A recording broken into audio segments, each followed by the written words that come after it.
For almost a year, committee Democrats have turned a blind eye to the victims of the border crisis while berating us for spending what they believed was too much time investigating Secretary Mayorkas' handling of the border. The truth is that this process has been painstakingly thorough. We made sure of it. Our intent was to be fair, comprehensive, and meticulous. Unlike House Democrats, we take the use of impeachment extremely seriously. We cannot allow fentanyl to flood across our border or criminals to waltz in undeterred. And we cannot allow a cabinet secretary with no regard for the separation of powers or the rule of law to remain in office. You claim that Secretary Mayorkas, who's obviously working under the direction of President Biden, is failing to secure the border. The irony of the fact that Secretary Mayorkas has spent the last 2 months plus with a bipartisan group of senators negotiating legislation that would address the problems at the border should not be lost on anyone. You are sitting here right now trying to impeach a Secretary of Homeland Security for neglecting his duties literally while he is trying to perform his duties and negotiate legislation. We're here based on 2 completely fabricated, unsupported, and never used before articles of impeachment. This is completely debasing and demeaning the impeachment clause of the United States Constitution, and it is a gross, gross injustice to the credibility of this institution. In your opening statement, Mr. Chairman, you quoted James Madison as saying that the impeachment clause is designed to remove bad men in office. But notably, the impeachment clause is not designed to remove bad policy from the office. And the definition of bad men, as Professor Pearlstein said, is an individual who abuses his power for personal gain.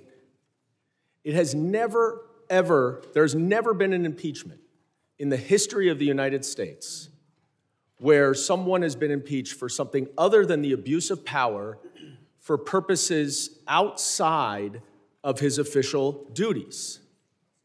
That is for elections, and that is for legislation. The real reason we are here, as we all know, is because Donald Trump wants to run on immigration as his #1 issue in the November 2024 election. And you don't have to take my word for it, because he said it himself. And last week, numerous Republicans echoed his call. Why would we actually solve the problems at the border when it is such a good political message to use for the election? And Leader McConnell even reiterated in a closed-door meeting of the Republican members of the Senate that we're in a quandary, he said, because our candidate wants to run on immigration, and we don't want to get in the way of our candidate. Now, I know this weekend I saw Chairman McCall on TV and others, and you're changing your tune now because you said the quiet part out loud that this is all about politics, and so now it's, oh no, the president can do it without legislation. Never mind that you've been calling for H.R. 2 this entire Congress. No, now it's he can do it himself. Well, he's tried to do it himself. He's tried.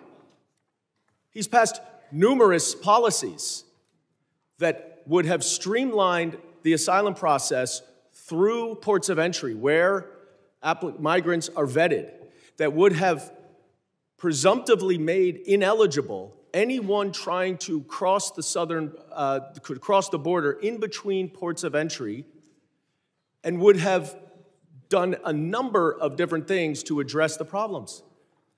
Republicans went to court to sue him, to stop him from implementing the policies to address the border.